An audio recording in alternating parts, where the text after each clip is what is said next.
ধুবুৰীত শোকাবহ ঘটনা তিনিজন শিশু একেলগে পানীত পৰি সন্ধানহীন দুজনক মৃত অৱস্থাত উদ্ধাৰ আন এজনক জীৱন্তে উদ্ধাৰ কৰি DMCHত ভৰ্তি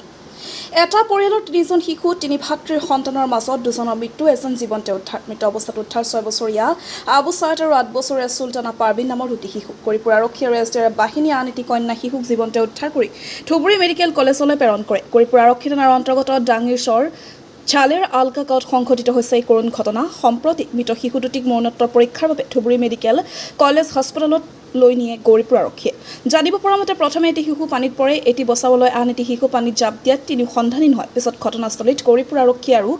SDR বাহিনী উপস্থিত হৈ এজনক জীৱন্তে আৰু দুজনক মৃত অৱস্থাত উদ্ধাৰ কৰিবলৈ সক্ষম হয় আবু বকৰ সিদ্দিকৰ report north east frontier news হল মৌলানা মুকাদ্দিস আলী ইয়াত কি হয় ঘটনা ঘটিছে ইয়াত মানে 8টামান বজাত আমি ঘৰৰ পৰা অলপ চিঞৰিৰ মানে আৱাজ শুনিলোঁ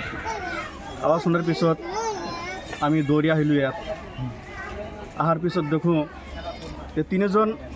দুজন ছোৱালী এজন ল'ৰা মানে আমাৰ ইয়াতে এটা কালপাট আছে এই কালপাটৰ মানে ধাৰ মানে পানীৰ বিৰাট ধাৰ চলি আছে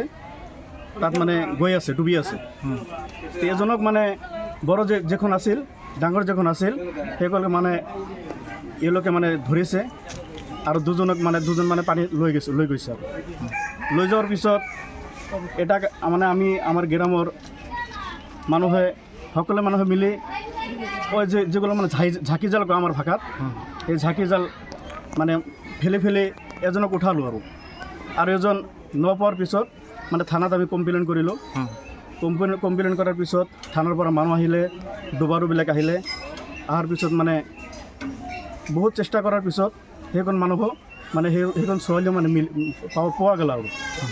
পোৱাৰ পিছত মানে থানাৰ মানুহবিলাক সেই লাছবিলাকক মানে লৈ গ'ল আৰু এই যি দুজনী মৃত্যু হ'ল তেওঁলোকৰ নাম কি আছিল ল'ৰাজনৰ নাম আছিল আবু সাইদ আৰু ছোৱালীজনৰ নাম আছিল কি সুলতানা পাৰবিন এই দুজনৰ মানে মৃত্যু হৈছে দুজনেৰ মৃত্যু হৈছে আৰু এজন ক'ত আছে